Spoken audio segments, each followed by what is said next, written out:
여호수아서 2장은 한 여인에 대한 이야기로 가득 채워져 있습니다. 성경에 한 장이나 할애할 만큼 이 여인은 굉장히 중요한 여인입니다. 그녀의 이름은 라합입니다. 이스라엘의 여리고성 정복을 앞두고 라합이라는 여인의 등장이 얼마나 중요했기에 이렇게 한 장이나 할애하며 여호수아서에 기록되어 있을까요? 그리고 이 라합이라는 여인이 이스라엘에게 어떠한 영향을 미치는지에 대해서도 한번 나눠볼까 합니다. 먼저 이스라엘의 리더인 여호수아는 여리고성 정복을 계획하면서 여리고성을 정탐할 정탐꾼 2명을 보내기로 계획합니다. 40년 전에 모세는 가나안 정복에 앞서서 모세는 몇 명 보냈을까요? 12명을 보냈습니다. 그때 정탐꾼들은 가나안 땅을 40일 동안이나 꼼꼼히 다니면서 살피고 돌아왔습니다. 하지만 정탐꾼들의 결과는 어떠했습니까?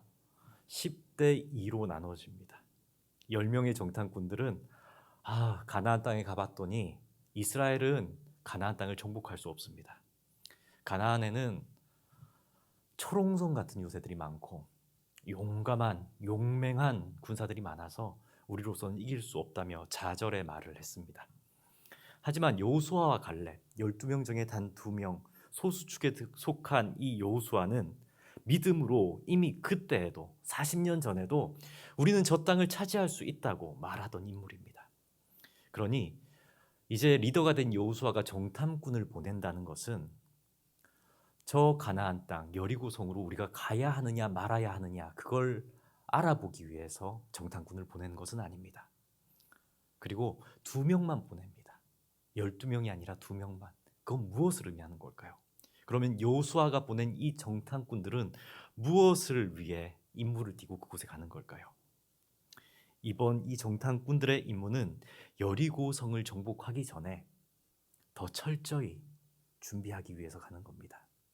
하나님께서 주신 저 땅을 더 철저히 우리가 준비해서 어떻게 정복해야 하는가를 알아보기 위한 정탐이죠.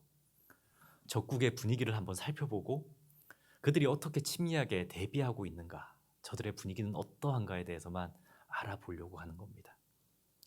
이제 이스라엘의 정탐꾼들은 여리고로 은밀하게 들어갑니다. 은밀하게, 조용히. 성경은 당시 그 상황을 이렇게 설명합니다. 여호수아서 2장 1절 하반절에 이렇게 기록되어 있습니다. 그들이 가서 라합이라 하는 기생의 집에 들어가 거기서 유숙하더니. 아니, 정탐꾼을 보냈는데 어디로 갔다고 되어 있습니까? 기생의 집에 갔답니다. 아니, 사람들은 이걸 읽으면서 의문이 들지 않으십니까? 저는 의문이 들던데요. 사람들은 왜 하필 기생의 집이냐 또 이렇게도 생각할 것 같습니다.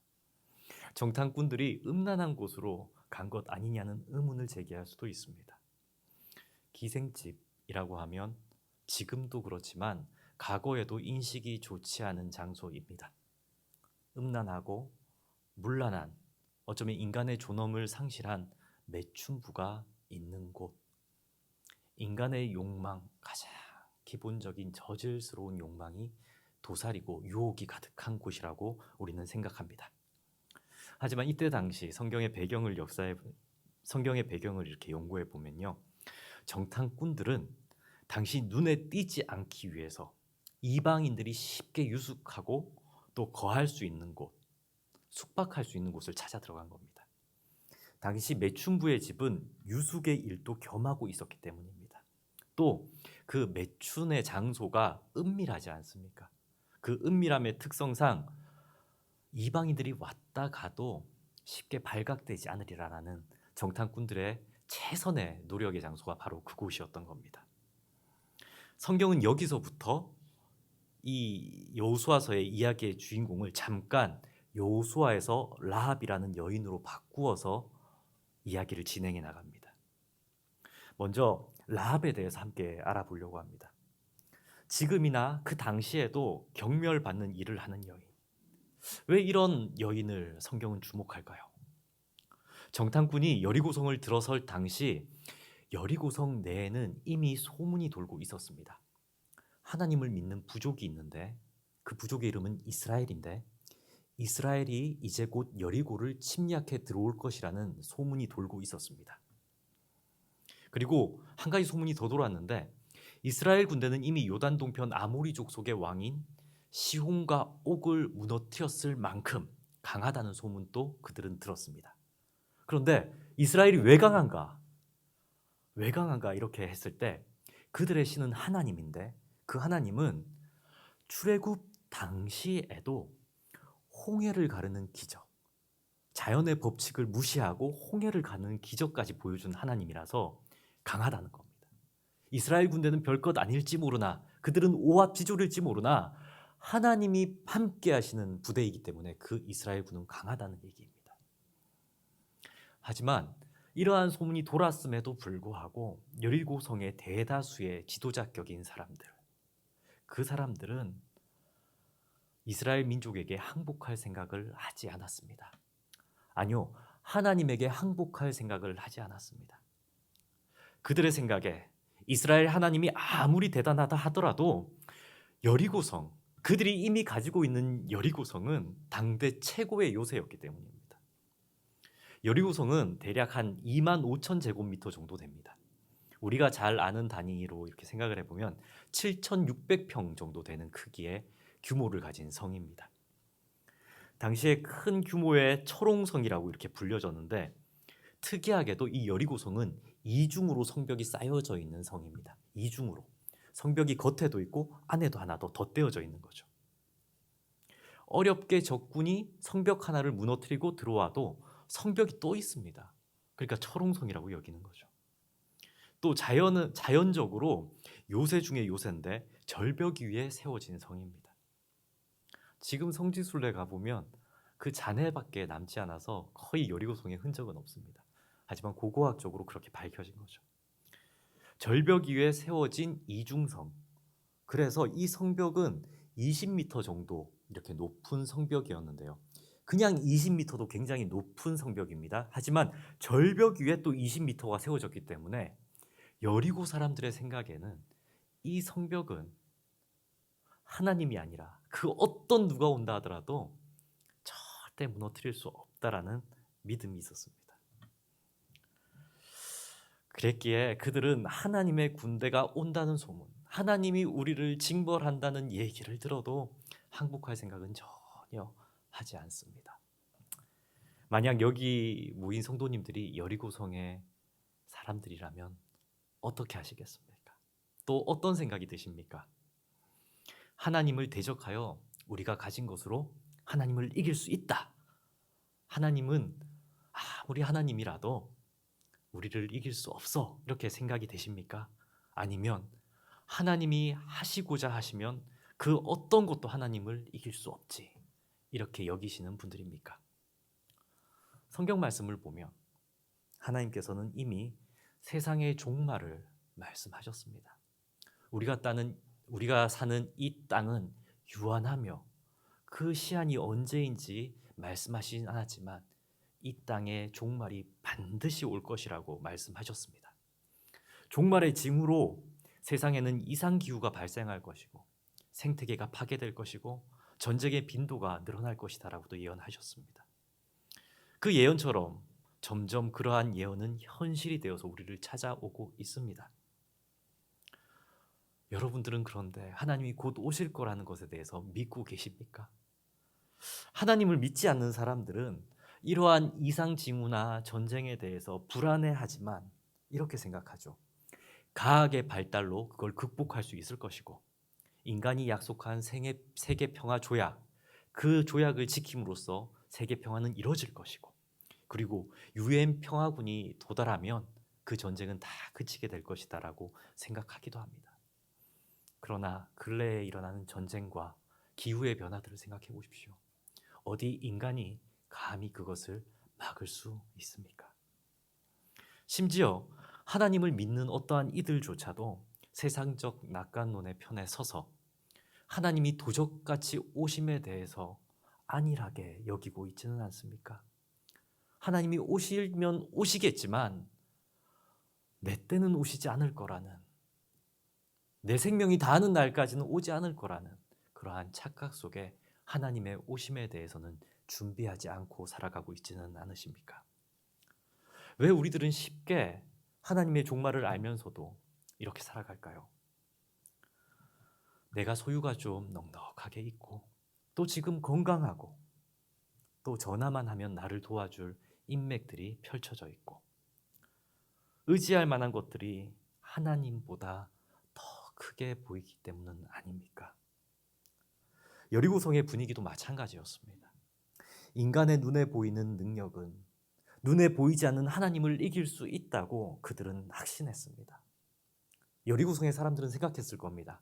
하나님에 대한 소문은 실제와 다를 것이다. 그들은 두려우면서도 자신이 승리할 것이라는 것에는 흔들림이 없습니다. 그랬기에 하나님이 근처에 오셨다. 이제 하나님이 곧 오실 거라는 것을 알면서 오히려 더 하나님을 대적하기 위해서 경비를 삼엄하게 서고 있습니다. 인간이 철저히 준비하고 노력하면 하나님의 진노도 피할 수 있다. 하나님도 내 힘은 이길 수 없다라는 생각이 그 여리고성 가운데 만연해 있었다는 것입니다. 이러한 분위기 속에서 여호수아가 보낸 정탐꾼들이 여리고로 들어갑니다. 어떻게 됐죠? 그 정탐꾼들의 침입은 즉시 발각됩니다. 여리고 왕은 그들이 어디에 숨었는지조차 압니다. 라합의 집에 있다는 것도 알게 됩니다. 그리고 군대를 보내서 그를 잡으려고 합니다.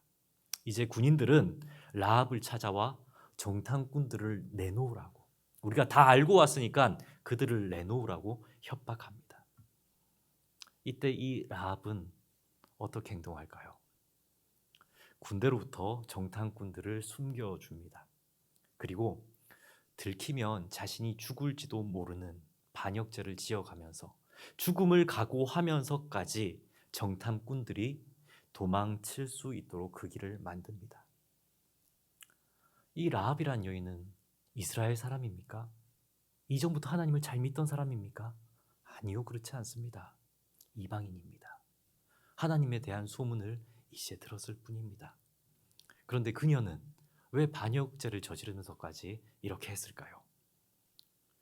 군인들이 그 집을 떠나자 라합은 자신이 거짓말까지 해가며 정탐꾼을 숨긴 이유에 대해서 여호수아서 2장 9절에서 11절 말씀에 이렇게 고백합니다. 우리 한 목소리로 함께 봉독하겠습니다. 말하되 여호와께서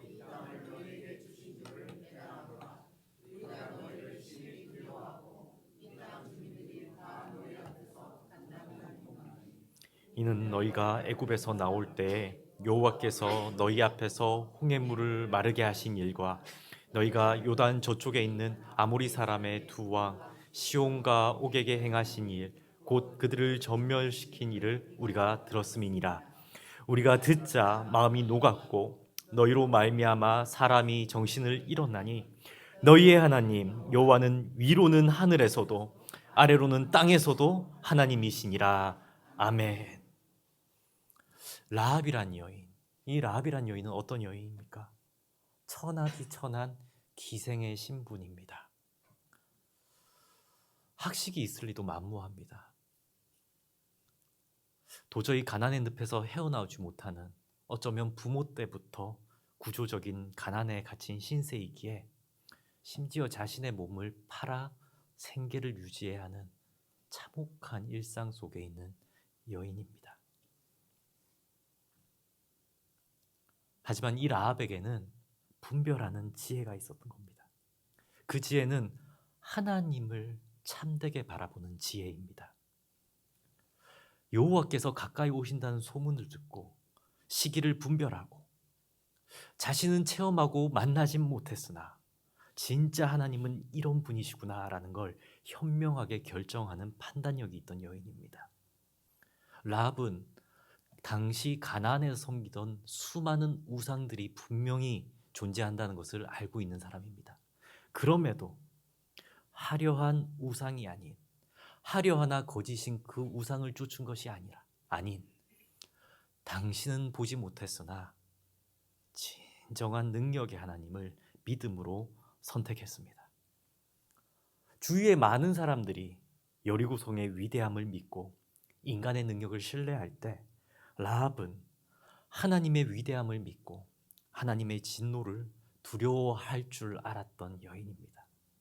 그래서 라합은 11절에 이렇게 고백했습니다. 너희의 하나님 여호와는 위로는 하늘에서 아래로는 땅에서도 하나님이시니라. 위로는 하늘에서도 아래로는 땅에서도 진정한 하나님이시다. 내가 그 하나님을 안다. 내가 그 하나님을 믿는다. 나는 비록 이방인이지만, 나는 비록 기생이지만, 나는 배우지 못한 사람이지만, 나는 가진 것도 없어 내 몸을 팔아 살아가는 그러한 불쌍한 죄인이지만 나는 그 하나님을 듣고 알았다. 그래서 그녀는 목숨을 걸고 하나님의 편에 서기로 작정합니다. 그리고 라합은 정탐꾼들에게 그들을 숨겨주는 것뿐 아니라 그들이 탈주할 수 있도록 그 길을 만들어주면서 한 가지 제발 약속해달라고 합니다. 그것은 그녀뿐 아니라 여호와의 진노가 임하는 그날에 나의 가족들도 살려주십시오. 내가 목숨 걸고 하나님 편에 설 테니, 그래서 당신들을 안전히 돌려보낼 수 있는 길을 열어줄 테니 여호와의 진노가 임하는 그날에 나의 가족들도 살려주십시오. 이렇게 부탁합니다. 이러한 그녀의 부탁은 훗날 어떻게 됐을까요? 히브리서 기자는 11장 31절에 그 뒷얘기를 이렇게 합니다. 믿음으로 기생 라합은 정탐꾼을 평안히 영접하였으므로 순종하지 아니한 자와 함께 멸망하지 아니하였도다. 결국 이러한 믿음의 결단은 가족의 생명까지 살린 믿음의 행위였다고 성경은 증거합니다. 라합이 믿음을 선택함으로 하나님께 받은 복은 과연 이 구원뿐일까요? 생명만 구제하는 그러한 일뿐일까요? 이 라합은 이스라엘이 여리고를 정복한 후 살아간 이야기에 대해서 이렇게 나오는데요. 이스라엘이 여리고를 정복한 후 라합은 더 이상 기생의 삶을 살지 않습니다. 이스라엘의 살몬이라는, 그 정복 후에는 살몬이라는 이스라엘 민족의 남자와 혼인하게 됩니다. 그런데 이 남자는 누굴 것 같으십니까? 살몬? 많은 배경학자들은, 성경 배경학자들은 이 살몬이 정탐꾼으로 왔던 2명 중에 1명일 거다라고 이렇게 추측합니다. 그 살몬과 결혼한 라합은 아들을 낳습니다. 그 아들의 이름은 보아스입니다. 보아스를 아십니까? 성경에 룻기가 나오죠. 그 이방 여인 룻이 결혼한 이스라엘 민족의 남자가 바로 보아스입니다. 보아스는 룻과 결혼하고 그 후대 자손들은 어떻게 이어집니까? 다윗으로 이어지죠. 다윗으로 이어진 그 후대 자손들은 어떻게 연결됩니까? 예수 그리스도의 족보로 이어집니다. 결국 이 라합이라는 여인은 믿음의 선택을 하니까 기생의 신분에서 정숙한 여인으로, 이방 땅의 여인임에도 불구하고 열방을 구원할 예수 그리스도의 가문의 족보에 그 이름을 올리게 됩니다. 시편 34편 8절에 주님은 말씀하십니다. 너희는 여호와의 선하심을 맛보아 알지어다. 너희는 여호와의 선하심을 맛보아 알지어다. 그에게 피하는 자는 복이 있도다. 시편의 말씀처럼 그냥 아는 것에서 그치는 것이 아니라, 이러면 이럴 거야 라고 생각해서 그치는 것이 아니라 맛보아 알지어다. 한번 행해보고, 한번 선택해보고, 한번 살아보고, 네가 직접 해보고 맛보라고 말씀하십니다. 그때 주님께서는 그렇게 나에게 피하는 자에게는 복이 있다 말씀하십니다. 갈림길이 우리에게는 종종 도래합니다. 갈림길, 어떻게 해야 할까? 이렇게 하면 당장 많은 것들을 얻을 수 있을 것 같은 길, 하나님은 없는 길, 하지만 하나님은 없는 길, 하지만 이 길은 아무런 가망이 없어 보이는 길, 세상 사람 그 누구도 이 길은 걷지 않은 길, 좁은 길, 하지만 하나님이 걸으라 하시는 길.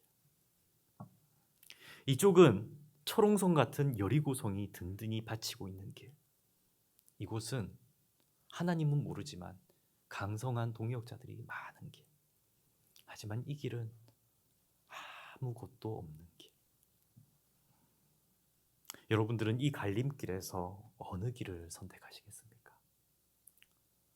매 순간 우리에게 주어지는 그 갈림길에서 하나님을 선택하시는 저와 여러분이 되기를 축복합니다. 다음으로 나누고 싶은 얘기는 이제 정탐꾼들의 입장에서 라합을 바라본 관점의 이야기입니다. 사실 이 말씀을 준비하면서 라합 이야기는 많이 들으셨을 것 같아요. 그런데 이 정탐꾼들의 얘기를 여러분들과 사실 나누고 싶었습니다. 여리고 군인들에게 발각되면 죽을 형편에 처한 정탐꾼들, 아니 은밀하다 싶어 숨었던 기생의 집, 그곳에서 정탐꾼들은 이제 꼼짝없이 저 군대가 왔으니 우리는 발각되어 잡혀가겠구나 생각했을 겁니다. 그런데 뜻하지 않게 갑작스럽게 이방 여인 기생 라합이 그들의 편에 섭니다. 그리고 그 여인의 제치로 그들은 생명을 부지하여 돌아오게 됩니다. 그렇게 돌아온 정탐꾼들은 죽음의 위협 앞에서 라합이 그들을 도와주는 걸 보면서, 그리고 라합이 고백하는 하나님에 대한 이야기를 들으면서 어떤 생각을 했을까요? 돌아온 정탐꾼들은 수많은 이스라엘 백성들과 여호수아 앞에서 여리고성은 이렇고 저렇고 이래서 힘들다라고 얘기하지 않습니다. 가봤더니 여리고성은 진짜 말 그대로 철옹성 중에 철옹성이요, 우리의 힘으로는 갈 수 없는 곳입니다. 저곳은 정복할 수 없습니다라고 말하지 않습니다. 그곳을 정탐한 그 두 정탐꾼은 오히려 이렇게 고백합니다. 여호수아 2장 24절입니다. 우리 다 함께 봉독합니다. 또 여호수아에게 이르되 진실로 여호와께서 그 온 땅을 우리 손에 주셨으므로 그 땅의 모든 주민이 우리 앞에서 간담이 녹더이다 하더라. 아멘. 정탐꾼들은 무슨 얘기를 합니까? 그들은 비록 한 명만 만났습니다. 그것도 천한 여인, 지도자급도 아닙니다. 하지만 그 여인을 만난 정탐꾼들은 이미 여리고 땅에는 하나님이 먼저 가셔서 역사하고 계셨다. 그리고 하나님이 준비한 여인이 있었는데 그 여인이 우리를 살려줬다. 우리는 그러니 하나님의 계획을 믿고 가기만 하면 된다. 가면 이미 하나님의 사람들이 우리를 도와줄 것이다라는 확신의 선포를 하는 것입니다. 이 말을 들은 이스라엘의 사기는 어땠을까요? 크게 오르겠죠. 하나님을 향한 믿음은 더 강해집니다. 여호수아는 하나님께서 이미 감동시켜 놓은 라합을 통해서, 그리고 정탐꾼과 라합을 만나게 하신 하나님의 역사하심을 들으면서 이스라엘을 데리고 강하고 담대하게 여리고로 진격합니다. 사랑하는 한빛교회 성도님, 이 말씀을 함께 읽고 나누면서 여러분들은 어떤 생각이 드십니까? 우리들 역시 믿음을 가지고 이 세상을 살아갑니다. 하지만 어쩌면 이 정탐꾼들과 같이 여리고 성 앞에서 세상의 초롱성을 볼 때도 있고, 믿음의 사람이지만 우리를 핍박하는 혹은 우리들을 가로막는 여리고성의 군대들을 만날지도 모르겠습니다. 그럴 때 여러분들은 좌절하고 넘어지시겠습니까? 안 되는구나, 안 되는구나. 그 선택의 갈림길에서 그때 여러분들은 하나님을 놓고 여리고 편으로 돌아서시겠습니까? 아니요. 먼저는 라합과 같이 현실적인 여리고성과 하나님 중에 하나를 선택해야 하는 경우라면 라합과 같이 하나님을 선택하는 여러분이 되기를 축복합니다. 다음으로는 여호수아의 그 정탐꾼들과 같이 하나님을 선택하고 믿음으로 갈 때, 어떠한 위험 앞에서도 묵묵히 십자가의 길을 고집할 때 우리는 하나님이 이미 준비해 놓은 하나님의 편 라합과 같은 사람들을 만날 줄 확신합니다. 세상에 어떻게 복음을 전할까? 교회도 정탐꾼들을 세상에 보냅니다. 그런데 돌아오는 소식은 실망스러울 때가 많습니다. 전도가 어렵고 한국 교회의 지금 인식은 좋지 않습니다.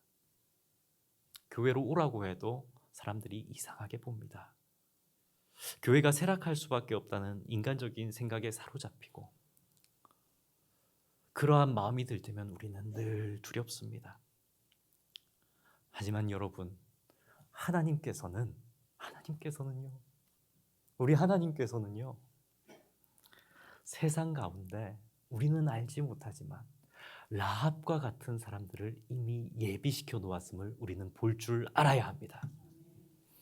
마치 정탐꾼들이 여리고를 정복하기 위해 들어간 것처럼 하나님께서는요, 믿음의 사람들이 믿음의 비전을 가지고 세상을 향해 담대히 나아갈 때 정탐꾼들이 위협 앞에서 라합을 만난 것처럼 복음으로 감동된 믿음의 협력자들을 분명히 만나게 하실 것입니다. 오히려 정탐꾼들은 자신의 신분이 발각되어 체포될 최대의 위기 앞에서 기생 라합이 하나님의 편에서 일하는 것을 보면서 아, 하나님이 일하고 계시는구나. 진짜 하나님은 살아계시는구나. 힘들면 힘들수록, 어려우면 어려울수록 아, 하나님의 사람이 여기 있었구나라는 감동이 더하게 느껴졌을 것입니다. 정탐꾼들은 우연히 라합의 집에 유숙한 것 같지만, 그들의 지혜로 라합의 집에 유숙한 것 같지만 하나님의 계획하심 안에서는 그건 결코 우연이 아닙니다. 하나님이 그들을 그리로 이끄시고 라합을 만나게 하셨음을 우리는 알아야 합니다. 우리를 향한 우리의 인생을 향한 하나님의 계획도 우연히 우리를 그렇게 인도하시는 것이 결코 아닙니다. 우리가 걷는 그 길에는 하나님이 붙여주시는 하나님의 도움의 손길이 분명히 있음을 우리는 믿어야 합니다. 사랑하는 성도 여러분, 지난 3월 마지막 주일에 한빛교회 공동회의를 통해서 제가 담임 목사로 청빙됐다는 소식을 그날 들었습니다. 그 소식을 듣는데 제 마음속에 불안함이 막 몰려옵니다. 두려움이 몰려옵니다. 성도님들이 과연 나를 좋아해 줄까? 아니, 성도님들 모두가 나를 지지해서 내가 이 교회 담임 목사로 청빙되었을까? 아니, 그렇게 지지해주고 좋아했다고 해도 금방 나의 연약함이나 부족한 모습을 보고 실망하면 어떻게 하지? 정말 묻고 싶었습니다. 여러분들 왜 저를 뽑으셨습니까? 제가 좋았습니까? 웃으시는 거 보니 아니네요. 제가 제일 잘생겼던가요? 제가 생각해도 아닙니다. 제가 설교를 잘하던가요? 아니요. 제가 저를 더 잘합니다. 그래서 마음속이 막 불안한 겁니다. 그런데 어느 분이 저한테 이렇게 얘기해 주세요. 목사님, 하나님께서 선택한 거 아닐까요?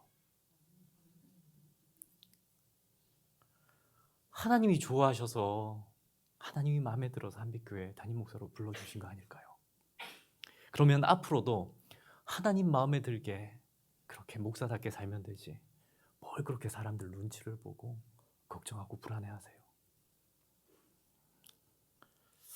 그 말을 듣는데 목사인 저도 제 앞에 어떠한 상황들이 이렇게 벌어지면 눈에 보이는 사람들의 그러한 행동과 어떠한 것들을 의식하게 되는구나. 나에게도 당장 그러한 일이 생기면 나도 연약하구나. 제 자신을 많이 돌아보면서 하나님한테 얼마나 회개했는지 모릅니다. 입술로는 믿음을 말하지만 인간적인 생각에 사로잡히면 세상 속에서는 여리고의 철옹성을 의지하고 싶고 세상의 군대가 나를 죽일 것 같은 두려움이 한없이 몰려옵니다. 하지만 한 걸음씩 주님의 편에서 하루하루 걸어가다 보면 그냥 하나님의 편에서 그 길을 묵묵히 걸어가다 보면 하나님께서는 라합과 같은 하나님의 동역자를 붙여주실 줄 믿습니다.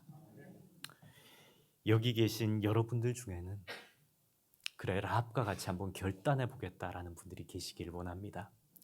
혹은 여기 계신 여러분들 중에는 이스라엘과 같이, 이 정탐꾼들과 같이 믿음으로 무언가를 하다 막힐 때 라합과 같은 믿음의 동역자를 많이 만나는 저와 여러분들이 되기를 주님의 이름으로 축복합니다. 기도하겠습니다. 하늘에 계신 하나님 아버지, 우리는 입술로 믿음 있다 고백하지만 시시로 유혹의 갈림길에서 고민할 때가 많음을 고백합니다. 혹여나 믿음의 길을 걸어가면서도 하나님의 침묵 앞에 믿음을 번민하고 인내하지 못할 때도 많음을 고백합니다. 라합의 믿음의 선택을 복의 복으로 갚으시고 여호수아에게는 라합을 통해 힘을 주신 하나님, 저희도 그러한 복을 받기를 원합니다. 하나님의 동력자들을 우리에게 더하여 주옵소서. 하나님께서 선택한 자들을 한빛교회로 더 불러 모아 주옵소서. 하나님이 붙여주신 정말 행복한 교회로 살아가길 원합니다.